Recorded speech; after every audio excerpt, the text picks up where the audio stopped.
Still Sydneysiders' favourite event, but we're not just a city of crackers. Sydney, let me make that clear. Sydney and Sydney Harbour Foreshore Authority can and do provide a great diversity of public events that reflect numerous aspects of the modern and cosmopolitan city of Sydney. This is in Tumbalong Park at Darling Harbour. So we're now a mature organisation and we're able to turn our attention to how we create cycles of perpetual reinvestment and revitalisation in the valuable parts of Sydney Harbour that we manage. And we think a program of dynamic events is very part of this ongoing activation, because otherwise we won't get them away from the rugby and the television, particularly during the slower months. So what we try and do is we're constantly putting together new events to attract people through creation of unique spectaculars, and I'll show you one of those. We try and generate new markets for our waterfront businesses by getting large crowds into the city. So we partner very actively with our businesses, our retailers, our shops, our restaurants in our precincts. And we maximise revenue through targeted marketing campaigns, which operate on a precinct-wide basis but target individual businesses. So it's a given. If you come to Sydney, you're going to visit the Foreshore, Circular Quay, the Rocks, Darling Harbour, all must-see destinations. However, as I've mentioned, we can no longer rely on internationals to come and see those things. So our businesses, I mean, we don't own those businesses, they're our tenants, but they're entirely, especially those who deliver us turnover rent, that helps us fund our activities as well and makes us susceptible to external trends and market forces.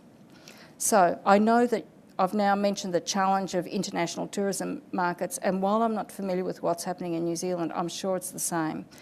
Our challenge is to ensure the attraction to international tourism is balanced with the need to keep our residents coming back to the foreshore. So we've been pretty successful with this strategy, and our visitation, we've got very robust visitation data, so we know how many people walk to and fro on our streets every day. Not that we're spying on them.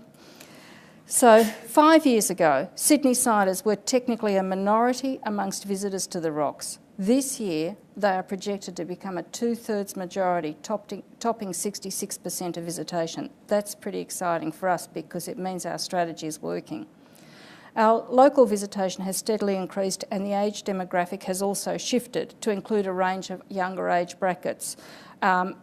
That's probably to do with the fact that we've got some very classy bars that have opened down in the, one of those bars that at 3 o'clock you drive past and there's a big queue of people waiting to get in. You think, why? But anyway, that's part of the younger visitation are coming to experience the nightlife in the Rocks. So events has a strong role. Events is part of our toolkit to attract new local audiences, providing a new focus and a reason to visit, and a way of seeing parts of Sydney they haven't seen before. So I'm going to take you through a couple of those events. This is one that we did this year. Yes, that is a boat burning on Sydney Harbour. It was held at the Rocks for the first time this year as part of the Vivid Festival, which is one of Sydney's latest new festivals. There's always a zillion festivals in Sydney, all with the same purpose: bring people in, get them around. Firewater takes one of Sydney's favourite event techniques, pyrotechnics, and combines it into a spectacular event that tells a uniquely Australian story. And it's in fact a story very few people know anything about, and that's the sinking of a convict ship, the 3Bs, in 1814, when Sydney was just a tiny outpost on the wrong side of the world. The supply ship was bringing much needed food and other essentials to the convict settlement, and it was moored in Sydney Cove, now called Circular Quay, and the ship set fire in the early afternoon. Rumour has it that the cabin boy left a candle on the deck, and all of Sydney saw it. Word quickly spread that the ship had cannons on board which were burning and that they were fully loaded, and so there was a very great concern that the boat was going to explode, so panic ensued. In the end, the ship drifted on fire to where the Opera House now stands and eventually exploded, but not with quite the level of damage expected. I turn to the words of Governor Macquarie, who was Governor at the time, and who wrote to England saying these words: "Although little less than the total destruction of Sydney was imminently expected, causing flight into the surrounding wilderness, the ultimate damage proved tempered. one missile of the cannon fire penetrated an officer's lodgings, ensuring destruction of his writing desk. Yet otherwise the town was most fortunately spared. Australia's fascination with the convict pass is almost boundless. Hence, when the authority had the opportunity to partner with Vivid to produce this amazing event, we jumped at it. Here was a chance to take one of Sydney's favourite things, fireworks, but combine it with a unique historic recreation set within the original location of the event. Of course, recreating such an event in a spectacular yet safe fashion is not easy. Firewater had to literally recreate this event in the middle of the cove with drama, music and lighting. Not the least of the technical issues was the ship itself. We had to build the ghost of this boat, and it is made out of timber and fully life-size, or boat size. We had to raise it from the bottom of the harbour. It had to become a platform for actors, musicians and storytelling.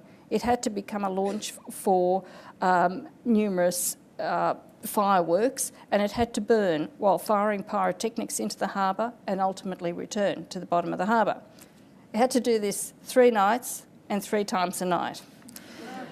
And the first time when we did the rehearsal before we actually had the launch night, we couldn't get it up from the bottom again. One of the winches had got stuck, and so it was a moment of terrible panic then, but all worked well.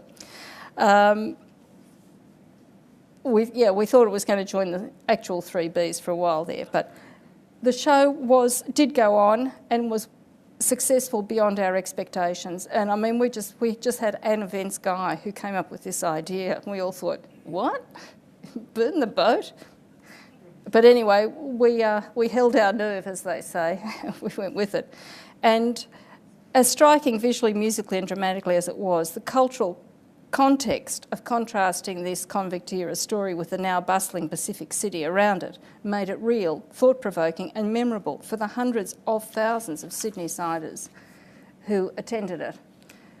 The public involvement was both beautiful and quite personal through the use of these lanterns that filled the harbour as part of the show. They were created by audience members, anyone could join in workshops prior to the start of the show. The lanterns were symbolic not only of previous convict ancestors, but of all Australian ancestors who have arrived from foreign shores, and that's everybody who's not an Indigenous Australian. And our percentage of Indigenous Australians is actually very small. It's only about 1% of our population. So 99% are in that category. So Firewater achieved exceptional crowds and an immediate return for our precinct business. It also achieved significant coverage and general chatter, which placed the rocks back in the minds of Sydney people in a new and exciting way. The creative, technical and financial risks, it did cost us, if you're interested in that, it did cost us about $220,000 to stage this event.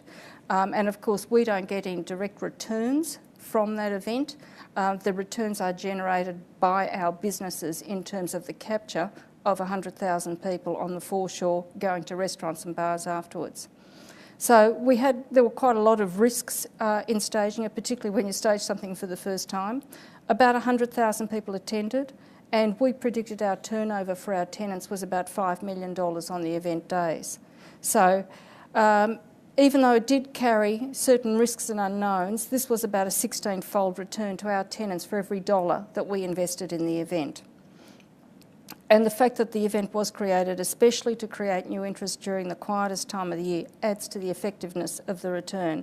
I'm just going to conclude and show you a little just some video clips of it so you can see the boat burning better. I'll see how I go.